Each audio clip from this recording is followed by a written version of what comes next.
where we're seeing regularly gangs walking into shops and emptying the shelves and walking out with impunity. London has become one of the safest big cities in Europe, let alone the US. Surely there must be good data on wealthy people leaving the country. When you have politicians deliberately lying for their own purposes, we should be quite clear and say that's what they're doing. What you have from Tice, from Farage, who said that only 1 in 5 migrants who are coming here to work, these are simply lies. Now, he knows he's lying. He has not retracted it.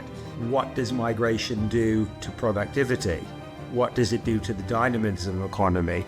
What does it do to investment and so on? Was absolutely fascinating and very sort of exciting, as well as being quite scary. Jonathan Porters, is there too much immigration into Britain? No, is the short answer to that.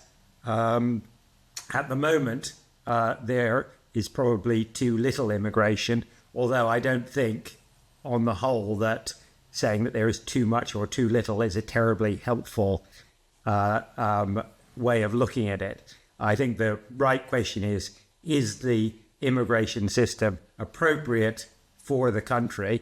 That is to say, is it broadly economically beneficial? Does it treat immigrants fairly and reasonably? Does it have broadly positive economic and broader societal consequences for the resident population? Those are the questions we should be asking, not is immigration too high or too low? On that score, I think on the whole, the current immigration system for work and study is actually not bad. It functions reasonably well and probably better than in lots of other countries.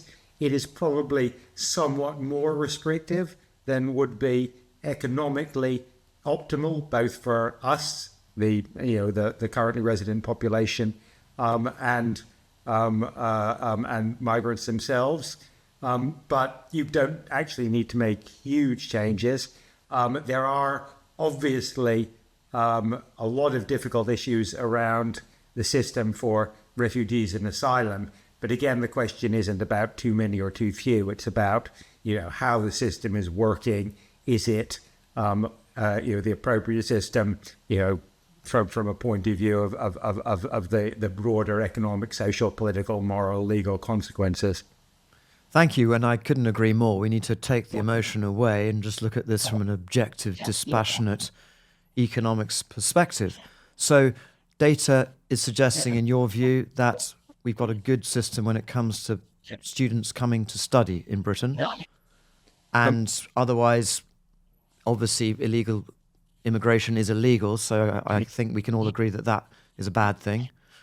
And then asylum, political asylum, well, that's a political hot potato, because one man's asylum seeker is another man's economic migrant just looking for freebies. Let's focus on students, though. You're saying that Britain's got that right at the moment. I mean, I'd say we've got it broadly right. We have, students, international students are an important part of the UK higher education system. Both financially, obviously, they're a part of the current financial model, but more broadly, they contribute a lot. Plenty of them stay on and contribute to the system in other ways. There are, again, I think we went from a system where we were 2 or 3 years ago. There was probably not a huge amount, but a certain amount of fraud and abuse in the system. And that's bad, obviously. I think there's currently a bit of a crackdown going on, which has probably swung too much in the other direction, where we're now rejecting people who are legitimate applicants. But the broad approach from the broad, system that I think that we're trying to set up, which is that we want people to come here to study. Universities need people to come here and study. Students benefit from coming here to study. There's a system which allows people to stay on for a reasonable amount of time, 18 months, to work after they finish their study. Broadly works quite well. All of those things, I think, are broadly right. As I say, we tend to swing between being a bit too loose and allowing a certain amount of fraud and abuse, on the one hand, to these draconian crackdowns, which are bad for institutions and individuals on the other, and we've probably gone a bit too far in that direction. But I would think there's no sort of basic systemic problem here. Thank you. There is criticism in certain circles saying that the student visa system is abused because students can bring in family dependents and other family members, and they can all be put up in taxpayer-funded housing and receive other certain benefits. Is there any mileage in this? Is there data laying this out, or is this just a lot of noise with no substance? Well, it's just not true, right? Yeah, right. I mean, students have, neither students nor their dependents have recourse to public funds. I saw you discuss this with Madeline Sumption on the previous podcast, where you quoted Richard Tice's saying this, that only 1 in 5 people came to work and the rest came to sponge off the taxpayer. And Madeline set out the facts, but I would go a bit farther. What you have from Tice, from Farage, who said that only 1 in 5 migrants who are coming here to work, these are simply lies. And we should be, I said this to Farage on GB News. Yes. He knows he's lying. He has not retracted it. Tice and Farage are deliberately lying about this. Students and dependents do not have any entitlement to public funds, and indeed, therefore, if you think about it, it's obviously nonsensical to say that student dependents are not coming here to work, because what on earth do we think they're doing here? Do you think that that students, remember, they pay quite a lot of money to study. If you're kings, if you come, you're paying quite a lot of money. Do you think that those, and it's now relatively few because the rules have changed, that the relatively few dependents of students who come here to sit around and do nothing without any income? Of course not. They come here and they typically work, because what else are they going to do, and how else are they going to support their student partners and pay for the fees? So it doesn't take much. You don't have to know. The immigration system is very complicated. There's a lot of confusion about it. There is, and as you said, the data is often quite fuzzy and so on. But that shouldn't stop us saying that when you have politicians deliberately lying for their own purposes, we should be quite clear and say that's what they're doing. How about students who overstay their visas and just get lost in the system? Is there substance to this? Is there data on this, or again, is this just lies from certain circles? No, and that's an area where, for obvious reasons, the data is not as good as it should be. Oh, sorry. That's probably a bit unfair, actually, because we are trying to improve the data, where the data is far from perfect. And certainly some students do overstay. Some people on tourist visas overstay.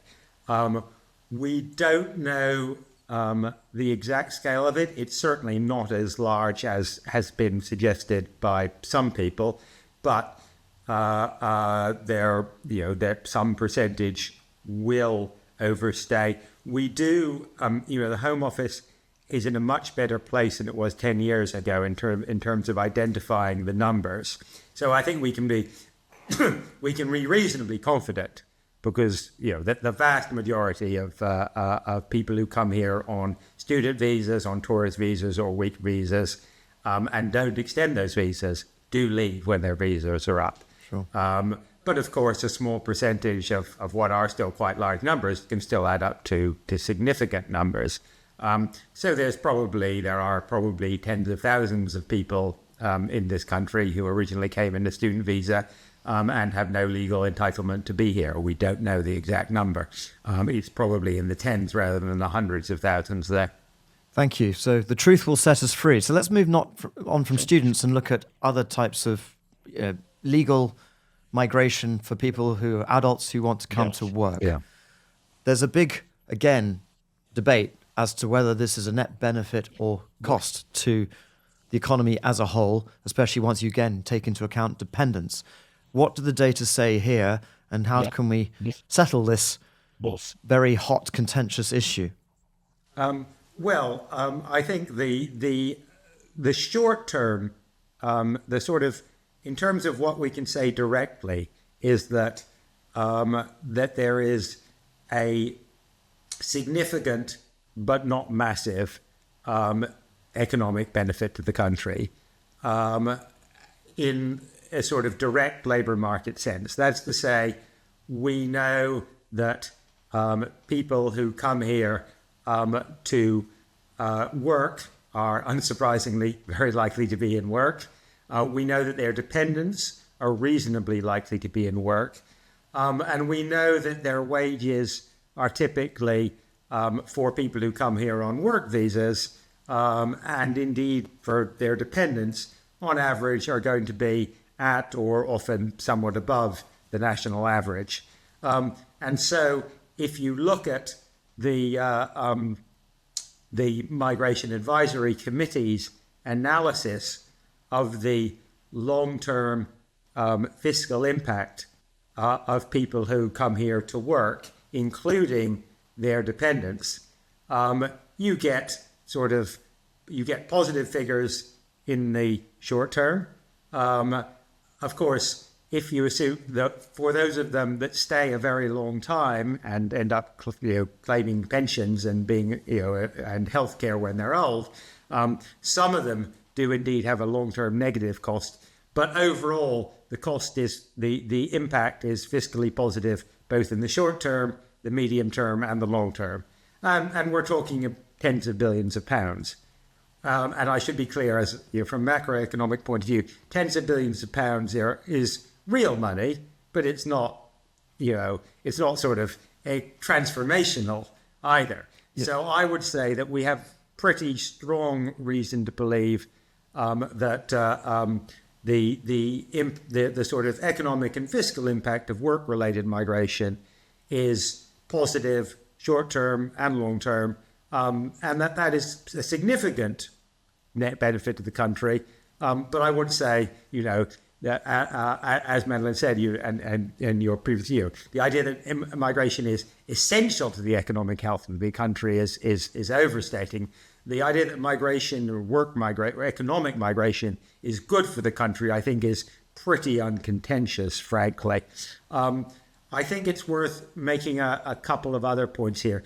There is something of a myth that's perpetrated both actually by the current government, but also even more strongly by conservatives and reform, that there was that the very large net migration in the last, in the 2021 to 2024 period was overwhelmingly low skilled and low paid. In fact, the data contradicts this. The work that Madeline and I have done analyzing the actual data on taxes from HMRC shows that actually that wave of migrants seems to be doing about as well as the migrants who came before. So it's not that there's been this shift towards low-skilled migration. A lot of the people who came in that wave are doing relatively low-paid jobs, often in the social care sector. But equally, a lot of them are doing quite medium-skilled and high-paid jobs as well. So it's not true that they're either on average very low-paid, or that they're significantly doing worse than previous waves of migrants. So it's quite important to note that. The other thing I'd say is that while what I've said about the sort of direct labour market and fiscal impacts, this sort of broadly positive impact is, I think, pretty uncontentious because we have pretty good data on what people are earning and whether they're likely to be employed and so on. There are a bunch of impacts that you might think are harder to get from that data, and that might indeed be more important one way or the other.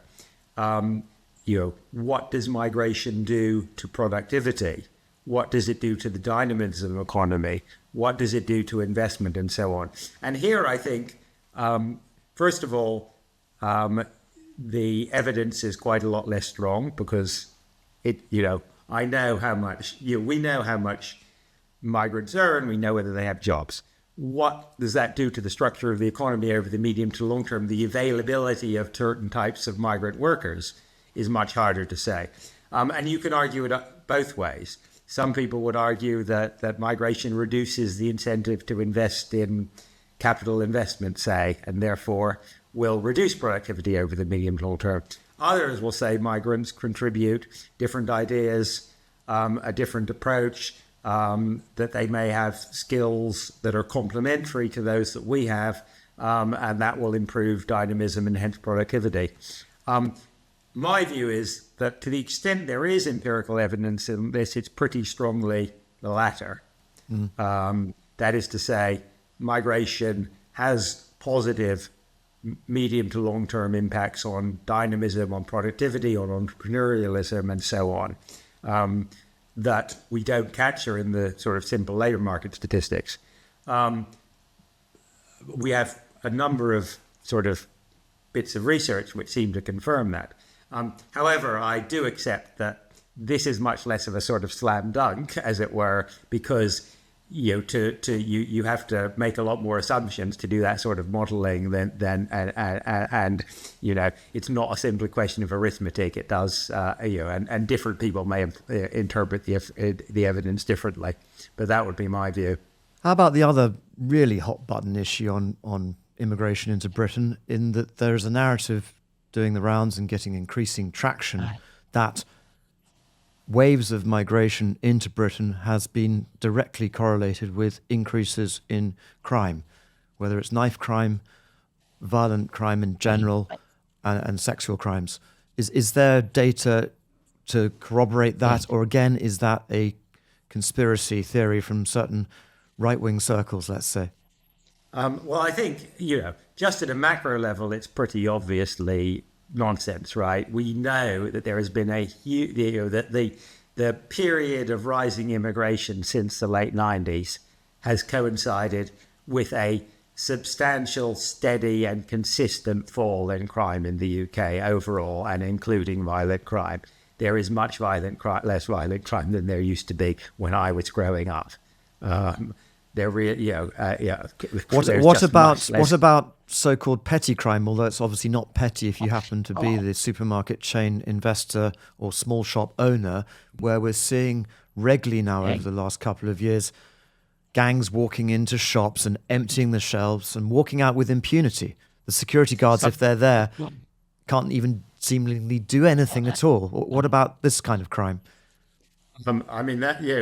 That's clearly an issue, and yes, I've seen it, and we all have seen it in one form or another. But the evidence that has anything to do with migration is basically zero, right? I don't see why you would think it has anything to do with migration. The people who perpetrated are visibly from different ethnic and racial backgrounds. Some are white, some are not. It happens in parts of the country where there are substantial migrant population. It happens in parts of the country where there is little or no migrant population. So it's pretty obviously a systemic issue with how the criminal justice system works and how the police work, and has frankly little or nothing to do with migration. To the extent that we do have studies that, as I said, that in terms of overall crime, what we've seen in terms of violent crime and homicide. So, for example, again, over the period that I've been alive, London has become one of the safest big cities in Europe, let alone the US, in Europe. At the same time as it's become, migration has been increased hugely. So the data show that we have sort of micro level studies of migration and crime in the UK, they basically conclude that there's nothing to see here really, that migration as neither increases nor decreases crime overall very much really. And I think that's probably the answer. It would be nice for me as someone who's broadly on the positive about migration to say, well, look, crime has fallen by half at the same time as the number of migrants in the countries has doubled. That's great. Migrants are much less likely to commit crime. I don't think actually that's true. I just think these are broadly two separate things.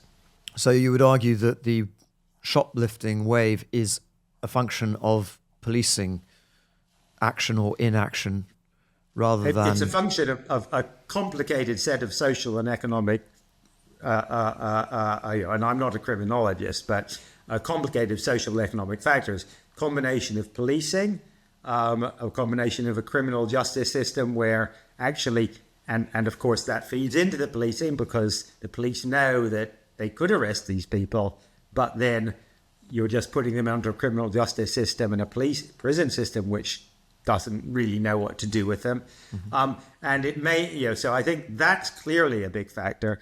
I think there is probably some economic factor too in terms of the operation of the benefit system, not necessarily sort of overall generosity, but the way that some people have been, find it difficult to function within the benefit system in a way which may not have been true 20 years ago. I'm being a bit more speculative here. But all of these factors, I think, matter. I think migration is not one that you would, as I say, put it in there either as a positive or a negative. So there is a loud, small group on the right across Europe now who are saying, in effect, that in Poland, where I'm sitting right now, and where I've lived for 20 years, I'm an immigrant into Poland, an economic migrant. I've come here to build a business and I pay lots of tax and so on. Yeah. So where I live in Poland, to take one statistic, violent sexual crime against women is very, very low and has stayed very, very low. But over the last 20 years, it's risen enormously in Germany, in France, in Spain, in Sweden, in Denmark, in Holland, and in Britain. And the narrative they are propagating is this is a direct correlation with immigration from Middle East and Africa. Is this, again, just garbage? The data doesn't back this up, or is there something to this narrative? I've not seen any data that really backs that up.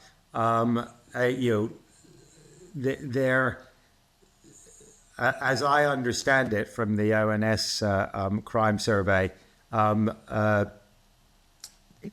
there has been a slight rise in sexual crime over the last few years, but it's still lower than it was, say, 20 years ago when migrant numbers were much lower, and the rise the rise does appear to be mostly in, to a significant extent, driven by better reporting. So, a lot of this is crime that was being committed 20 years ago, but is now recognized both by victims and by surveys as being crime that we probably wouldn't have thought about, just as that's true, obviously, of domestic abuse. So the crime rates haven't changed, but there's been for decades this enormous delta in crime rates between Poland at the low end and Germany, France, Spain, Britain at the high end in terms of rapes per 100,000 per year or something like that.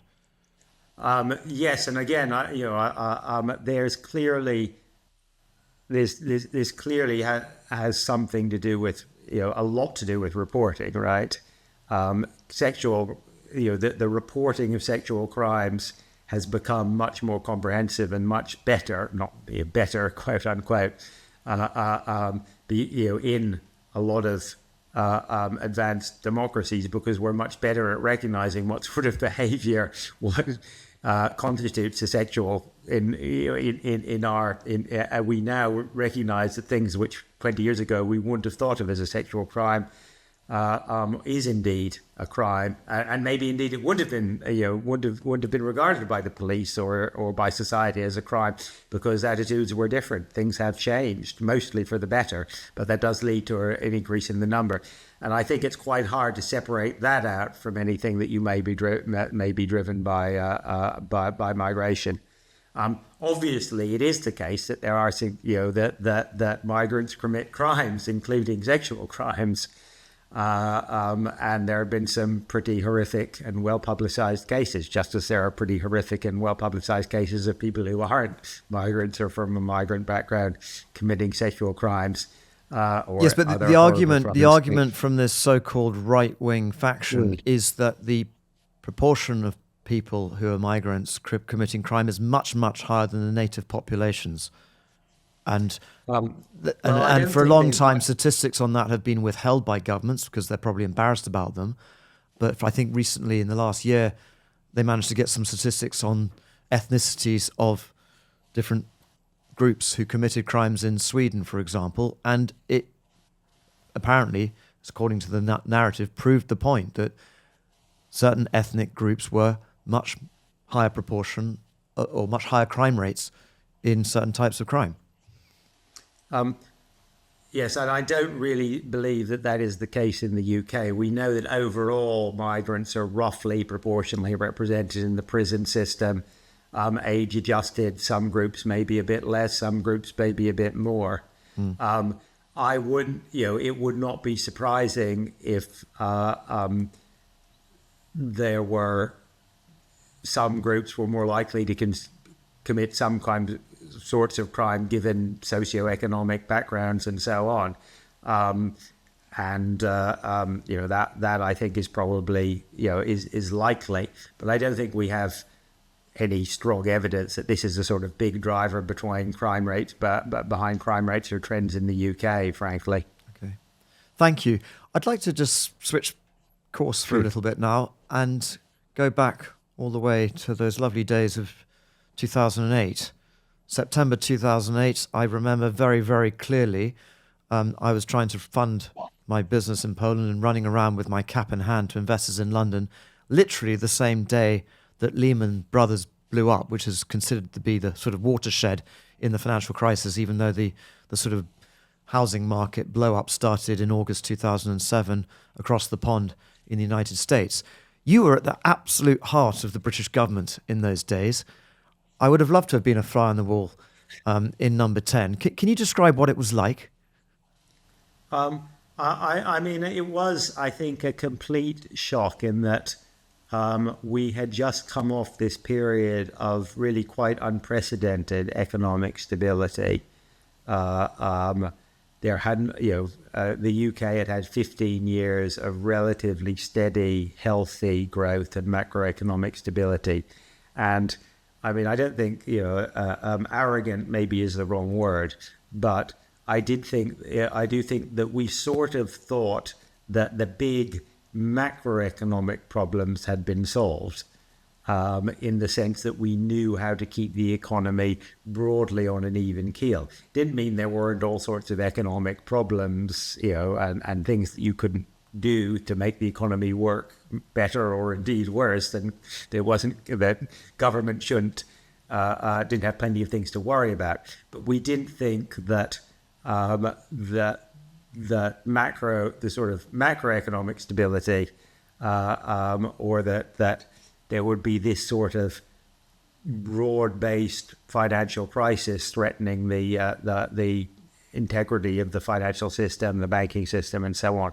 So that was a real, I think, shock and wake-up call. And it was fascinating because, we had to, I think the reaction, and probably I think a correct reaction, was sort of to throw out a lot of what we had assumed to be correct about how you ran an economy in the 1990s and 2000s, and go back to stuff that had been written in the 1930s and 40s, of course, most obviously by Keynes, but also by others who were actually dealing with financial crises and so on. And so, as you say, it was absolutely fascinating and very sort of exciting, as well as being quite scary and very much, I think, a turning point in the course of modern British history, because, of course, things since then have been very different economically and, as a consequence, politically to what they were before the previous couple of decades. Sure. So would it be fair to say the lessons of the 1929 Great Crash and subsequent depression were well learned, and we saved a depression by pumping in huge amounts of cash into the system, and that saved our bacon?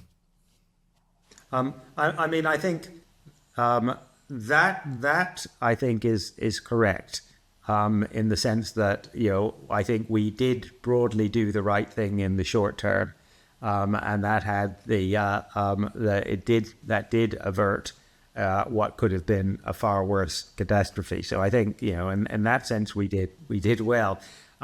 On the other hand, I do not, the mistake we made, and I think this is a big mistake which we're still living with, and we're still living with the consequences, is that we assumed explicitly or implicitly that having done that, having stabilized the system, having averted the financial crash, that we would broadly go back to, quote, normal, unquote, that we would return, after this very scary and interlude, with some damage, of course, and some negative impacts, but that we would return broadly to the trajectory we were on pre-2008.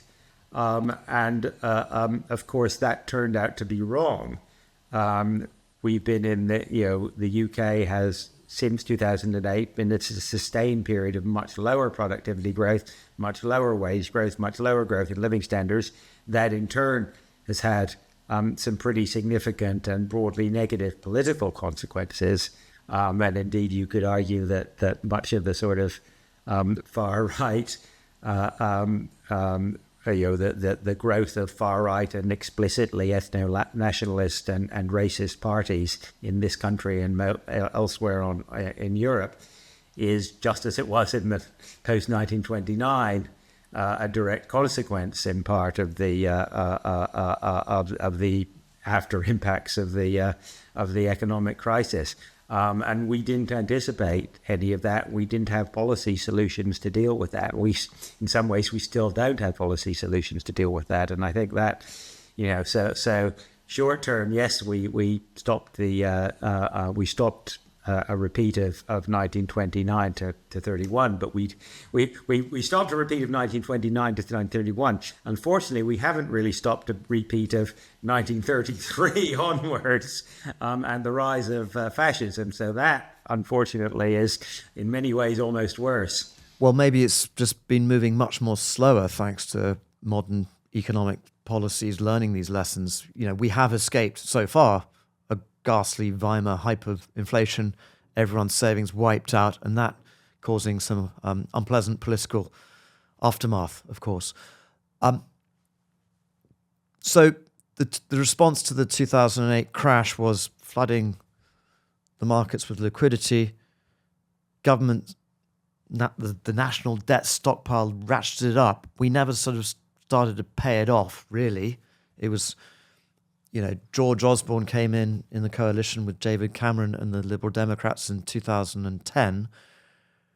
I think they were harshly accused of austerity. I know you have criticised austerity, but I would argue that it really wasn't austerity. Government, there wasn't ever a public surplus, I don't think, or maybe there was, but the national debt pile just kept growing. So to describe just sort of reducing the borrowing as a percentage of GDP as austerity is sort of logically nonsense, right?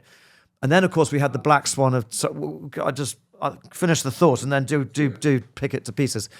And then, of course, the David Hume black swan of COVID hitting the world in March 2020 was the only response. Again, was another big boost of pumping money into the system, and so arguably we've got just a delayed, deferred problem, and Britain is seemingly in this doom loop of high tax, high spend, interest service of the national debt, over £100 billion a year, more than double the defence budget.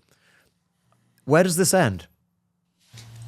Well, I mean, going back to your original point, there were very substantial cuts, of course. So outside of health, other public services were cut by 10, 15, the amount of funding available to local councils were cut by 20%. And we can see austerity in very real impacts, right? Sure Start, for example, a fairly successful program for children, was effectively entirely cut, or probably reduced by 75 or 80%.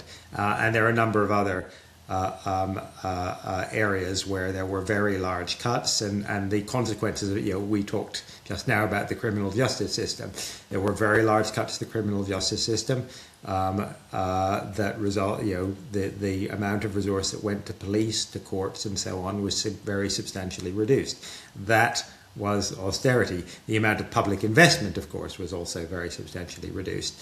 And in terms of, yes, but they didn't get the debt down, the sort of standard Keynesian response, and on this I am broadly, not on everything, but I am broadly Keynesian as well. Actually, what do you expect? If you cut at the wrong time, you will reduce economic activity, you will reduce overall investment, public and private, you will reduce the taxable capacity of the economy, and of course you will end up in a downward spiral. And the idea that I do think, well, Milton Friedman would say you'd crowd in private investment, you'd get the government out the way, shrink the size of the state, and let businesses step in. When they're, in Milton Friedman's time, he would say business, private, compared to public sector, they're double the efficiency. When you look at data today in countries in the Western world, Britain included, it seems to me that when the private sector does something, instead of the public sector, it's 5 times more efficient. I think, even Friedman recognized that and of course, Friedman and Schwartz wrote a lot about the after impact of the Depression, that the crowding out argument does not work when you have structurally depressed demand and structurally low and structurally low interest rates. Friedman was not a sort of naive, did not subscribe to the sort of naive Treasury view that public investment must definitionally crowd out private investment. So I think that's a slightly caricatured version, and I think even Friedman would probably accept that not for the government not to invest, whether publicly or through somehow incentivizing private investment when interest rates were effectively zero, was a very substantial macroeconomic mistake that means that over time we have a smaller economy and probably higher debt than we would have had we borrowed to invest at that time. Unfortunately, the problem is that is an opportunity. Osborne and Cameron wasted that opportunity, and it's not the case anymore. I would love for me to be able to say, well, the answer now is that we should invest another 3 or 4% of GDP. We should just invest in another 3 or 4% of GDP, and that would boost the economy. Unfortunately, that may well have been true in 2011, 2012, 2013, when the government could borrow for nothing. Of course, the government can't borrow for nothing now. We are much more into a Milton Friedman world where indeed there is a limited amount, and you worry about public investment or public spending crowding out private spending. So there is we are in a difficult dilemma now. I don't think it is one that we cannot escape from. However, there are things governments can do to boost growth that don't require massive don't require governments to sort of borrow like crazy.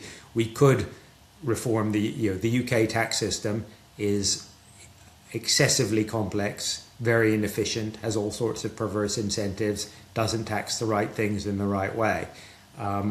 Proper tax reform could actually be positive for growth. And I think one of my biggest disappointments with this government for the last 2 years, as well as previous governments over the last 10 or 15, so we haven't really done proper tax. We have made this tax system steadily more complicated and less efficient, really ever since Nigel Lawson, and that I think is very unfortunate, but it also means that there is potentially an opportunity there. We can indeed, we can expand immigration. There's no doubt that in the short term, at least, immigration, and probably over the medium to long term, higher levels of economic migration, work and student migration, would be fiscally beneficial and would ease some of the constraints that we currently have on tax and spending. We could, this is harder politically and is not something that you can do realistically before the next election, but we could rejoin the European Union, or at least a single market. That's another thing where I think most economists would say you would have potentially quite significant medium to long-term positive impacts on growth. Well, that's a very contentious issue, which we need another 3 hours to discuss, which we don't have. But we've just got a couple more minutes, Jonathan. I'd like to pick up on one key word you just mentioned, which is incentives. Incentives. If Art Laffer, 85 going on 30 years old, was sitting next to me here in this discussion, he'd be jumping up and down and saying, you know what, if we want people to stop speeding, we give them fines for exceeding a speed limit to disincentivize speeding. If we want people not to smoke, we increase the duty on cigarettes so people have less of an incentive to smoke because it costs them more. If we want people to work more, we tax them more. Oh, no, hang on a minute. No, we tax them less to get people to work more. And I'm with Art Laffer on this one. I think Britain is way overtaxed. And if we want to get growth going, we need to incentivize people to roll up their sleeves, work hard, and collect and keep more in their pocket of what they've worked for. Well, I mean, I think I'd say a few things there. First of all, the fact that tax that there is an incentive effect from tax is not disputed by anyone serious, and of course. If you tax things, you will indeed get less of them. That includes work. That's the first thing I'd say. The second thing, however, is that crude Lafferism has been completely discredited by reality, and no one seriously, you might want to look up the Kansas experiment, where one U.S. state governor did actually allow Wright Laffer to write his tax policy.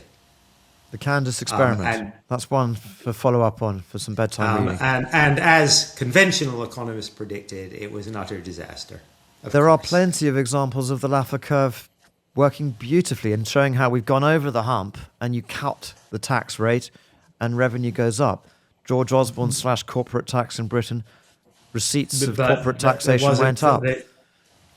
And the Labour Party in Britain today have seemingly reached the utter limits of squeezing the pips on tax, and tax revenues, I think, are plateauing now in Britain. No, I think you'll find that's wrong. Actually, I mean, you can look at the public finance statistics yesterday, and you'll find that the NICS increase that this government introduced, which may or may not have been a good idea, you can argue, perfectly legitimate to argue it was bad economics, or that it was, there were better ways of raising the money, or that the money should have been raised by spending. That's perfectly legitimate. But you can look at the data and say, well, it didn't bring in the money. If you say that, you're just talking nonsense, because it's nonsense. You can just look at the numbers. So the idea that the UK is over the Laffer curve on any of the major taxes is one that no remotely serious economist would endorse. This is just, and that applies across the political spectrum. So we should be clear, as I say, the idea that you need to worry about incentive effects is absolutely right. The idea that there's some sort of Laffer magic, as I said, has been tested and failed, and we know that it's not the case in the UK. Now, so how do you explain that Britain has witnessed the highest per capita number of millionaires leaving the country in the last 18 months? Second in absolute numbers only to China. Why is that? I can explain that quite easily, because I looked at the numbers. and they're produced by a wealth management firm, and they're effectively made up. They're not serious, and you shouldn't take them seriously. You said we have very good data from all the immigrants coming into Britain on exactly what they're earning. I assume HMRC tracks this very closely. That's what their job is to do, so they can collect income tax. So surely there must be good data on wealthy people leaving the country. So that is a very interesting question, and without wanting to divert you too much, I actually have a PhD student who is looking at exactly this. Of course, as you would expect, of course, HMRC has data on immigrants who come here and pay taxes. They have a lot less data on people who leave because, by definition, they don't necessarily know that much. But there is a form that if you're self-assessed and you leave and you are expected to fill in a self-assessment form and you don't because you've emigrated, you can fill in a form to tell HMRC this. And my PhD student has actually been looking at this, and it's early work yet, but on the basis so far, there's no evidence that there's been an uptick in the number of people leaving or in the number of rich people leaving. So in terms of what we know from HMRC, there doesn't seem to be a huge amount of truth in, and certainly the stuff that's produced by the wealth management people is just it's clickbait for the Telegraph. It's not something that economists ought to take seriously. But I would go back to my point about incentives, because incentives do matter. So, where I do think there's not a sort of laugher approach to say, well, we just cut taxes, but the current structure of the income tax system does introduce huge disincentives at critical points that have negative economic impact. So in that sense, I think you're making a perfectly reasonable point. We tax people who earn between 100 and 120,000 pounds a year at a 60% marginal rate, lower than the rate we tax people who earn between 80 and 100,000, or the rate which we tax people between 120 and 150,000 pounds. That's just lunatic. We penalise people who are using state-funded childcare if they earn £1 more than a certain level, usually 100,000. We penalise people who earn more than £50,000 by withdrawing their child benefit.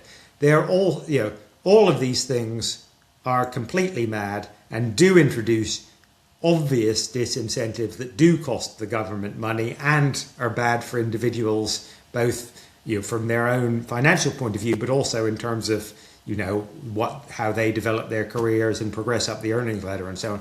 So when I say tax reform, I do mean you can actually improve incentives and generate more growth by reforming some of the very real inefficiencies in the current tax system, and that is where I would start. Jonathan, this is absolutely fascinating. I'm so sad to say we're out of time when we've only just scratched the surface.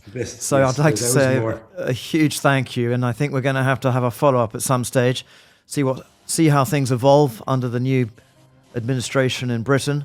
But for now, a big thank you, Jonathan. Have a brilliant evening. Thank you very much.